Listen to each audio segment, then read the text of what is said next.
Olá, meus alunos, boa tarde, aqui é a professora Andréia. Eu fiz aqui um resumo para a gente entender algumas noções básicas sobre conjuntos, tá certo? E a primeira delas a gente vai falar sobre subconjunto. Só lembrando a vocês, o que é um conjunto? Conjunto é uma reunião de coisas. Pode ser objeto, pessoas, qualquer coisa que você reúna que tenha uma característica em comum, você forma um conjunto, certo? E aqui eu tenho dois conjuntos. Eu tenho o conjunto A e eu vou representar esse conjunto A através de chaves e vou separar os elementos por vírgula. Então, no conjunto A, eu tenho aqui dentro, ó, desse círculo menor, os elementos 1, 3 e 7, ok? E eu tenho o conjunto B, que eu tenho os elementos. Agora vamos ver. O conjunto B é o conjunto grandão. O A não está lá dentro dele. Então, todos os elementos que estão em A também são elementos de B. Então, eu vou colocar 1, 3 e 7, que são os elementos do conjunto A. Mas agora eu vou colocar os elementos do conjunto B. E aí tem lá 2, 5, 6 e 8. Certo? E daqui a gente vai tirar uma relação importante, que é a relação de inclusão, que é o contém e o está contido. Não contém e não está contido, certo? Então, olha só, se eu comparar o conjunto A com o conjunto B, vocês vão observar o seguinte. Primeira coisa, quem é o conjunto maior? É o conjunto A ou é o conjunto B? Então, ó, por esse pedaço aqui que a gente escreveu, a gente está vendo que o maior é o conjunto B. O símbolo de contém e está contido é esse aqui, ó. É o Czinho, certo? Dependendo da direção para onde você escreve, então você tem a leitura correta dele. Ou contém, ou está contido, ou não contém, ou não está contido. Aí eu pergunto a vocês, pode uma coisinha pequenininha conter uma coisa grande? Não. Então, eu vou sempre partir do princípio que o maior contém o menor. Então, olha só, uma dica. Sempre eu vou voltar a boca do símbolo para o conjunto maior. Então, quem é o meu conjunto maior? Não é o B? Então, ó, o símbolo está voltado para ele. Aí, como é que eu vou ler? A contém B? Não. Eu vou ler A está contido em B, ou seja, A está dentro de B, então ele está contido em B, certo? Se eu escrevesse ao contrário, se eu tivesse feito a correspondência de forma ao contrário, mudaria alguma coisa? Sim, mudaria o jeito como eu vou ler, mas a dica da boca do símbolo voltada para o conjunto maior continua o mesmo. Então, ó, eu vou escrever voltado para o B, só que agora eu não vou ler B está contido em A.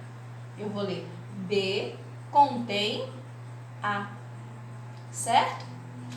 Agora, se eu fosse incrementar um pouquinho mais isso aqui, e eu colocasse um conjunto C aqui fora, e nesse conjunto eu colocasse os elementos 9 e 10. Aí eu pergunto para vocês o seguinte, o C em relação ao conjunto B, quem é o conjunto maior? Continua sendo o conjunto B. Então, símbolo voltado para B. Ó. Agora tem um detalhe. C está dentro de B? Não. Então, se ele não está dentro de B, o que eu vou fazer com o meu símbolo? Passar um corte nele. E aí eu dou o sentido de negação nele. Então, C não está contido em B.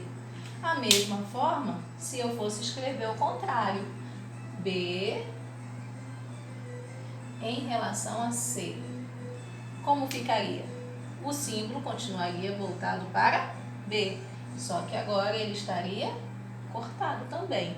Então, ó, B não contém C, certo? Essa foi a minha primeira dica. Agora vamos ver as relações de pertinência, certo? Observe uma coisa, eu só uso esse símbolo de contém está contido quando eu estiver trabalhando, fazendo a relação de conjunto para conjunto.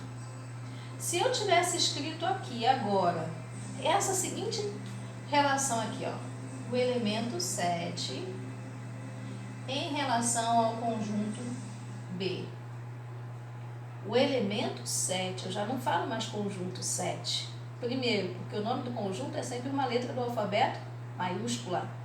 Se aqui não tem um elemento, ele vem sozinho. Ele não está entre chaves, ele não representa nenhum, ele não tem nenhuma letra maiúscula para dizer que ele é conjunto. Então, isso aqui é um elemento, ele está sozinho.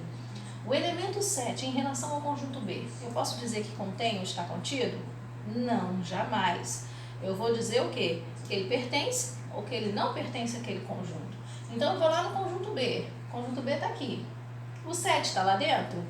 Beleza. Se ele está lá dentro, o símbolo que eu vou usar vai ser esse aqui, ó. Um Ezinho. Certo? Então, ó, 7 pertence a B. Se eu escrevesse agora 9 pertence ao conjunto A, eu vou lá no conjunto A e vou olhar. Dentro do conjunto A tem o elemento 9? Não tem. Então, se não tem, o que eu vou dizer? Que ele não pertence. É o mesmo símbolo de pertence, só que agora cortado. Ok? Então, recapitulando. Contém, está contido, relação entre conjuntos.